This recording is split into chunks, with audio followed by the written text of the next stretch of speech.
안녕하세요. 작은 과일 가게를 운영 중인 30대 여성입니다. 처음부터 사업을 했던 건 아닌데 남편과 어머님이 이렇게 제 인생을 바꾸어 놓았네요. 후회는 없어요. 이 일을 시작하지 않았다면 지금도 하루하루 남편과 부딪혀가며 스트레스 받아가며 그렇게 살았을 것 같거든요.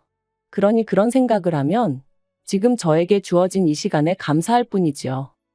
님이라는 글자에 점 하나만 찍으면 남이라더니 어쩌면 노래 가사도 그렇게 잘 썼는지 살다 보니 저에게도 남편은 더 이상 님이 아니라 남보다도 못한 사람이 되었어요. 하지만 편의상 일단은 남편이라고 부르겠습니다. 남편하고는 지인의 소개로 만났어요. 남편 쪽에서 먼저 결혼을 전제로 한 여자를 소개받고 싶어 했고 그 이야기를 전해 들은 제 지인이 다리를 놔준 거였죠. 저도 결혼 생각이 아예 없던 것은 아니기도 했고요. 그래서 싫은데 억지로 나간 자리였다 그렇게 말은 못하겠습니다. 못 이긴 척 나간 자리였다고 설명하면 적당하겠네요. 소개팅을 처음 해보는 건 아니었지만 그래도 예전과는 달리 이번엔 결혼 전제였으니 긴장 아닌 긴장이 되대요. 그래서 제 나름대로 평소와는 달리 화장도 좀 하고 옷도 예쁘게 차려입고 나갔어요. 그리고 약속 장소에 도착하니 누가 봐도 저만큼이나 긴장해 있는 남편이 먼저 도착해 저를 기다리고 있었죠. 이후로 서로 어색하게 인사를 나누고 남편의 주도로 대화가 이어졌는데 이혼한 마당에 이런 이야기를 하기도 좀 우습지만 시간이 어떻게 흘렀는지도 모를 만큼 말이 잘 통했어요. 그래서 커피까지 마시고도 서로 아쉬워 헤어지지 못하고 맥주 한잔 하자며 장소를 옮겼고 3일 만에 두 번째 만남을 가졌죠. 이후로 저희는 정말 말 그대로 서로에게 불이 붙어 2주 만에 정식으로 사귀는 사이가 되었습니다. 나이 30이 넘어 결혼을 전제로 한 만남이다 보니 저희는 연애 시작부터 서로에 대해서 뿐만 아니라 서로의 가족이나 직장에 관해서도 많은 이야기를 나눴어요. 사실 친구들을 보니까 연애할 땐 서로 좋아서 서로만 생각하다가 결혼을 앞두고 이런저런 조건이 맞지 않아 헤어지는 경우가 종종 있었기에 저는 그런 실수는 하지 말아야지 싶었거든요. 그리고 그렇게 알게 된 게 일단 남편의 경우 부모님 두 분 다 당시 60대 초반으로 아버님은 회사를 다니신다 했고 어머님은 전업주부라고 했습니다. 그리고 밑으로는 3살 어린 여동생이 있다고 했죠.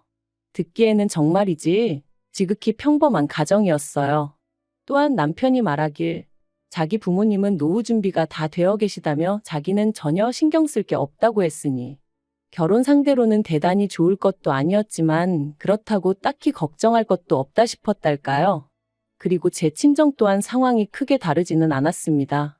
친정아버지는 여전히 직장 생활을 하고 계셨고 친정어머니도 이모와 함께 반찬 가게를 하고 계셨으니까요. 노후 또한 제가 걱정할 건 하나도 없었고요.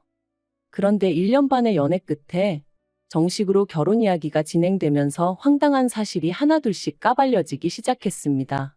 시작은 아버님의 회사였어요. 당시 남편은 아버님이 모 회사의 고문 같은 역할로 계시다고 했는데 그건 정말이지 부풀린 수준이 아니라 아주 새빨간 거짓말이나 다름이 없었습니다. 아버님은 실은 지인의 사무실에서 사무보조 정도를 해주는 수준이셨는데 그마저도 지인이 나오지 않아도 된다고 하는 걸 아버님이 억지로 나가고 계시던 상황이었거든요. 하지만 남편은 그저 아버님 자존심을 지켜드리고자 살짝 뻥튀기를 한 것뿐이라며 오히려 저더러 그 정도도 이해를 못 해주냐고 적반하장으로 나오는 게 아니겠어요? 그래서 그럼 도대체 시부모님 두 분은 무슨 돈으로 생활비를 대시냐니까 그건 제가 걱정할 게 아니래요. 어쨌든 노후 준비가 되어 있는 건 사실이라며 자식들한테 손 벌리고 그러실 분들은 아니라면서 말이죠. 친정에서는 이 사실을 아시고는 솔직히 많이 황당해 하셨어요. 아버님의 직장이 문제가 아니라 남편이 어쨌든 고의로 저를 속였다는 게 문제라고 하시면서요. 하지만 나오던 결혼 이야기를 없던 일로 하고 헤어지라 말씀은 차마 못하시는 눈치셨습니다.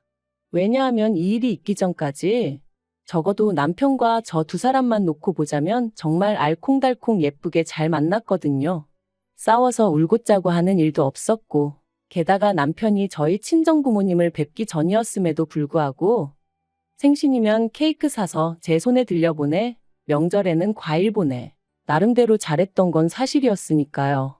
그래서 저희 친정부모님도 비록 직접 만난 적은 없었지만 무척이나 좋게 생각하고 계셨습니다. 특히 친정아버지는 제가 결혼하면 사위를 아들이다 생각하고 잘해주시겠다며 정말 기대가 크셨고요. 그러니 실망하긴 하셨어도 헤어져라 소리는 차마 못하시는 눈치셨죠.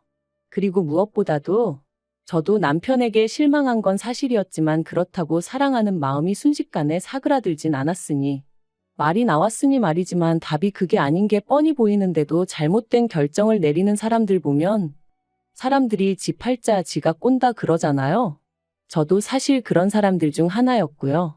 그런데 막상 저도 제가 선택을 해야 하는 입장이 되니까 머리로는 하나를 보면 열을 안다고 헤어지는 게 맞는 것 같은데 자꾸 마음은 한 번만 더 믿어볼까 그런 생각이 들대요. 그래서 결국 남편과 부부의 연을 맺었습니다.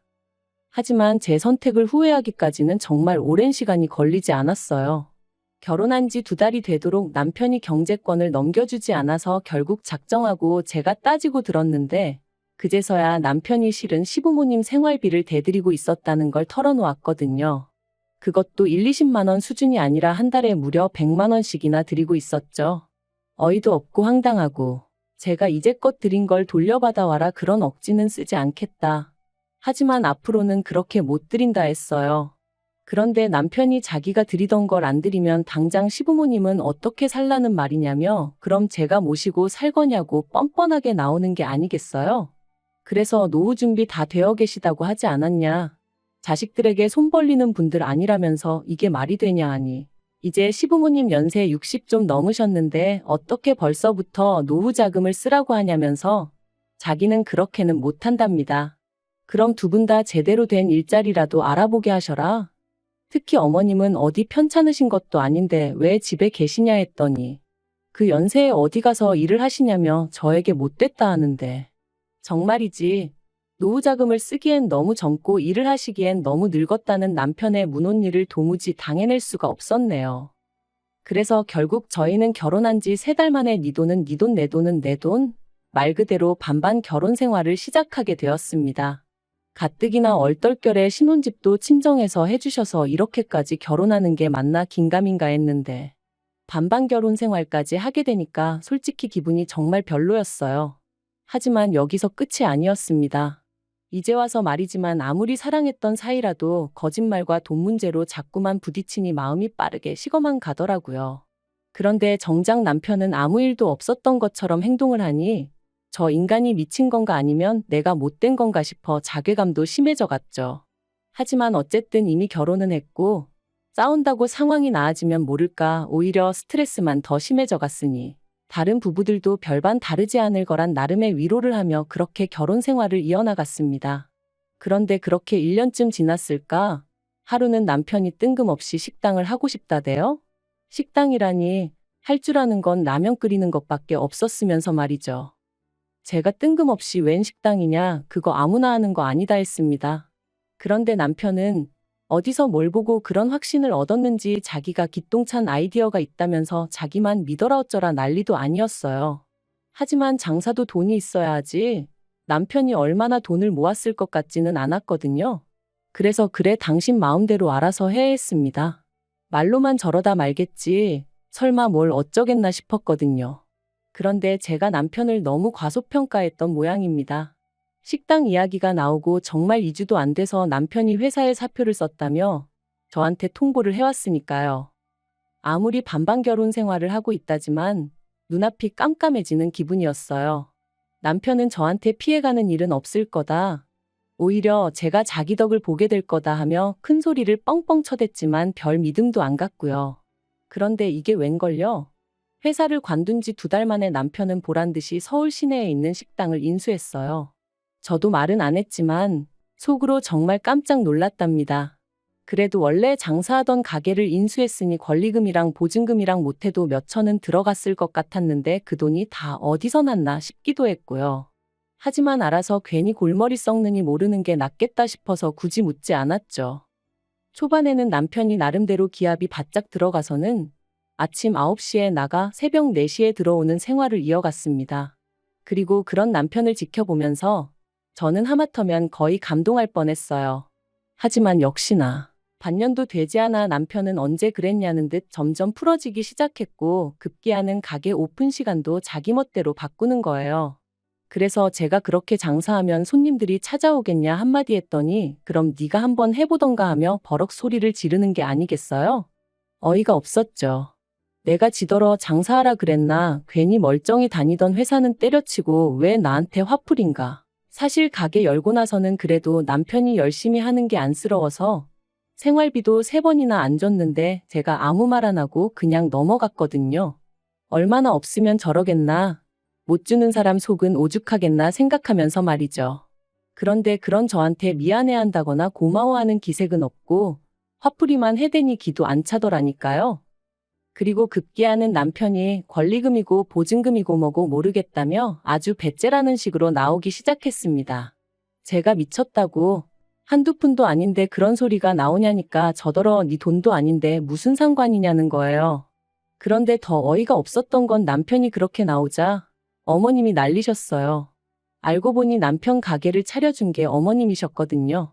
어머님은 무려 8천만 원이란 당신 돈이 들어갔다며 그 돈을 저더러 갚으라셨습니다. 제가 어이가 없어서 저랑 상의를 하고 남편한테 빌려주신 것도 아닌데 그 돈을 왜 제가 갚아야 하냐고 저는 못 갚는다 했어요. 그리고는 남편더러 당신 어머니 돈인데 아깝지도 않냐. 정신 차리라 몇 번이나 어르고 달랬지만 도통 들어먹지를 않대요. 그런데 그 무렵 안 좋은 일은 몰려서 온다더니 제가 다니던 회사가 부도가 났습니다. 언젠가부터 흉흉한 사무실 분위기가 마음에 걸렸는데 결국 사장이 직원들을 모아놓고는 미안하게 됐다며 더는 방법이 있네 없네. 그리고는 대부분의 직원에게 해고를 통보했죠. 직원들 몇몇이 이렇게 나갈 수는 없지 않냐며 법적으로 한번 붙어보자고도 했지만 그게 말처럼 쉬운 일도 아니고 그래서 일단은 어떻게 상황이 진행되는지 알려달라 하며 저는 저대로 또 살 길을 찾아 나서야 했어요. 그리고 그런 와중에 남편은 하도 죽겠다며 사람을 보채대니 가게에 한번 나가봤는데 사실 그전까지는 자기 멋대로 결정하고 판 벌린 남편이 미워서 가게에 가본 적이 없었어요. 한창 남편이 열심히 하던 때는 방해가 될까 싶어 못 갔고요. 그래서 제대로 가본 건 그때가 처음이었는데 여길 왜 말아먹지 싶을 정도로 위치도 너무 좋고 한마디로 이해가 안 되는 거예요. 처음엔 당장 출근도 안 하겠다. 남편을 도와줄까 싶었어요. 하지만 정작 남편은 거의 포기한 상태로 무념무상인데 자칫하다간 저 혼자 독박 쓰게 생겼더라고요. 그래서 남편더러 정말 가게 접을 거냐 물으니 그럴 거라길래 그럼 나한테 팔라고 했습니다. 그러니까 남편이 그게 무슨 말도 안 되는 소리냐면서 팔고 자시고 할 게 어딨냐고 그냥 저더러 나와서 도와주면 되는 거 아니냐대요. 그렇게는 못한다 했습니다. 보나마나 당신은 나를 직원 부리듯 할 거고 어머님은 어머님대로 당신 돈으로 차렸다 하시며 온갖 생색을 내실 게 분명하다고. 그러니까 난 무턱대고 나와서 일 도와주고 그렇게는 못한다 했죠. 나한테 아예 전적으로 팔던지 아니면 접던지 당신 하고 싶은 대로 하라면서요. 그리고 저는 그렇게 어머님의 가게를 인수했습니다. 다만 저도 모아놓은 돈이 많던 건 아니었던지라 친정어머니에게 상의를 드리니 어머니가 당신이 인수하겠다 하셔서 저희 어머님 대 친정어머니 간의 거래로 이루어졌지요. 지금 생각해보면 저도 정말 무슨 깡으로 그랬는지 모르겠어요. 그런데 정말 가게 자리가 좋아서 조금만 신경 쓰면 잘 풀릴 것 같은 확신이 들었달까요? 그리고 나중에 듣기론 친정어머니는 어머니대로 제가 확신이 있으니 한번 밀어줘보자 싶으셨다대요. 그리고 그때부터 저는 정말 하루에 길어야 4-5시간을 자가며 가게 일에 몰두했습니다. 남편은 회사가 많은 동네니 무조건 술집을 해야 한다며 그 작은 공간에 빡빡하게 테이블을 밀어넣고 술을 팔았지만 일단 제대로 된 안주도 없지 그렇다고 술이 싼 것도 아니지. 게다가 근처에는 이미 터줏대감처럼 자리 잡고 있는 괜찮은 술집들이 너무 많았거든요. 그래서 저는 과감하게 그 공간을 과일가게로 바꾸어 버렸어요. 저도 그랬지만 직장인들 대부분이 아침 먹을 시간도 없이 출근을 하는데 그럴 때 바나나라던가 사과 하나만 있어도 살 것 같거든요. 아무튼 나머지는 제 사업 비밀이라 더 말은 못하겠습니다만 과일 가게로 바꾼 건 정말 신의 한 수였어요. 제 예상보다 훨씬 더 많은 손님들이 아침 출근길 때만이 아니라 점심때 찾아오기도 했고 또 자취하는 직장인들도 많이 찾아왔거든요. 그래서 어떤 날은 과일이 없어서 못 파는 날도 있었다니까요. 그리고 그렇게 저는 단 1년 만에 친정어머니에게 빌린 돈을 모두 갚았을 뿐만 아니라 제 차도 뽑았는데 그걸 보고 남편이 어지간히 배가 아팠던 모양입니다. 참고로 이 무렵에는 남편이 역시 공무원이 제일이라며 공무원 공부를 하고 있었고 자기가 부담해야 할 생활비도 하루 이틀 밀려주기가 일쑤였던지라 따져보면 못해도 3분의 2는 제가 부담했을 거예요. 하지만 여기까지는 그래도 어쨌든 제 남편이니 이해하고 안고 가려고 했습니다. 그런데 그런 제 마음도 모르고 하루는 어머님이 제 과일 가게에 찾아오셔서는 남편에게 다 들었다며 제 가게를 내놓으라시대요. 처음부터 자기가 제 꼼수에 넘어가 안팔 가게를 팔았다면서 말이죠. 황당하고 어이가 없어서 그게 말이 되냐 했습니다. 정당하게 값 치르고 제가 인수한 제 가게니 억지 쓰지 마시라 했고요. 하지만 어머님의 억지에 이어 남편까지 저를 달달 볶기 시작했어요. 급기야는 한다는 말이 너는 이제 나름대로 노하우도 있고 그러니 어디 가서 새로 열어도 잘할 수 있지 않냐면서 자기도 자기지만 어머님이 저 때문에 얼마나 소가리를 하시는지 아느냐고 며느리가 돼서는 그러면 안 된다나요? 그리고는 며느리도 자식인데 어머님한테 효도는 못할 망정 이건 어머님 노후를 가로챈 거나 마찬가지네 어쩌네. 또 뭐라더라 자기가 언제까지 이렇게 공부를 해야 하냐. 자기도 집안에서 존경받는 가장이고 싶다. 아무튼 말도 안 되는 소리를 끝도 없이 늘어놓는데 언제까지 들어줘야 하나 미치겠더라고요. 한편 어머님과 남편이 아무리 뭐라건 제가 들은 척도 안 하니 둘 다 방법을 바꾼 건지 한다는 소리가 제대로 된 보상을 해달라대요. 그리고 그 보상은 바로 현찰 1억이었죠. 뜬금없이 무슨 1억이냐 말도 안 된다 하니 어머님이 말씀하시길 그 가게를 저희 남편이 계속 붙잡고 있었으면 1년에 1억이 아니라 2억을 벌었을지도 모르지 않냐면서 앞으로도 매년 1억씩 달래요. 기도 안 차서 어머님 아들이 말아먹을 뻔한 거 제가 살려놓은 거 모르시냐니까. 사람이 살다 보면 슬럼프가 올 수도 있는 건데 그걸 기다려주지 못한 제 잘못이랍니다. 그리고 남편은 가만히 있었으면 제가 이혼까지는 생각하지 않았을지도 모르겠어요. 하지만 입만 살아가지고 어머님 옆에 딱 붙어서는 엄마 말이 맞다는 둥, 제가 너무한다는 둥, 너는 우리를 가족으로 생각을 안 하는 거냐, 그렇게 악착같이 니 거 내 거 따져야겠냐? 정말 해도 해도 너무한다 싶더라고요. 그래서 제가 남편하고 이혼을 하면 했지 가게는 못 넘겨준다 아주 딱 잘라 말했습니다. 그리고 그 말 한마디를 어머님은 아주 그냥 너 잘 걸렸다 싶으셨는지 꼬투리 잡아 돈독이 올랐느니 어쩌니 하시더니 남편더러 이혼해라 이혼해 그러시는 거예요. 아마 저를 겁주려는 게 아니었나 싶은데 저도 약이 오를 대로 올라 있었는데 그런 말이 뭐가 무서웠겠어요? 그리고 역시나 제가 눈 하나 깜짝하지 않으니 어머님하고 남편이 더 당황해 하더라고요. 그리고 저는 결국 지인을 통해 이혼 전문 변호사를 소개받았고 남편에게 이혼소장을 보냈습니다. 살살 어르고 달래서 협의 이혼을 할까 그 생각을 안 한 것도 아니었지만 아무래도 금전적으로 걸고 넘어질 게 분명해서 처음부터 깔끔하게 짚고 넘어가야겠다는 생각이었거든요. 아무튼 이후로 1년간의 지리한 싸움 끝에 저희는 완벽하게 남남이 되었어요. 어머님은 그런 와중에도 끝까지 위자료로 1억을 받아야 한다며 헛소리를 하셨는데 오죽하면 나중엔 남편 쪽 변호사가 그런 어머님한테 짜증을 다 내더라니까요. 그리고 이후로 저는 과일 가게를 하나 더 오픈해 지금은 비교적 덜 바쁘고 더 여유로운 생활을 즐기고 있습니다. 친정어머니의 서포트가 없었다면 아마 지금의 이 생활은 결코 누릴 수 없었을 테지요. 그래서 지금도 열심히 노력한 제 자신보다도 시작할 수 있는 용기를 주셨던 친정어머니에게 더 감사한 마음뿐이에요. 남편 소식은 원치 않아도 말 많은 지인 덕분에 조금씩 듣게 되는데 여전히 공무원 시험 공부를 하는 중이랍니다. 저희가 살던 집이 친정어머니 명의의 집이었다 보니 남편은 시댁으로 다시 들어갔는데 공부를 집에서 하는 통에 어머님도 신우도 죽을 맛인가 보다며 아주 지인이 혀를 차더라고요. 그러면서 저더러 저런 사람인 줄도 모르고 소개시켜 미안하다길래 아니라고 저도 한때는 좋은 사람이라 생각하고 결혼까지 했던 건데 누굴 탓하겠냐 그런 소리 하지 마시라 했습니다. 지금도 남편과 연애하던 시절을 생각하면 그리운 기억도 있고 솔직히 좋은 기억이 정말 많아요. 하지만 연애랑 결혼은 정말 다르다는 걸 이번 결혼 생활을 뼈저리게 느꼈네요. 왜 어른들이 그래서 양가 식구들도 살펴야 하고 가풍도 봐야 하고 수준이 비슷해야 한다고 말씀하시는지도 알게 되었고요. 아무튼 비싼 값 치르고 인생 공부했다 생각합니다. 아무것도 남지 않은 건 아니라 다행이라고 해야 할까요? 과거에 연연하지 않고 누군가를 너무 미워하는데 제 인생을 낭비하고 싶은 마음도 없어요. 지금처럼 앞으로도 저와 저를 응원해주는 사람들에게 감사하며 하루하루 열심히 살겠습니다.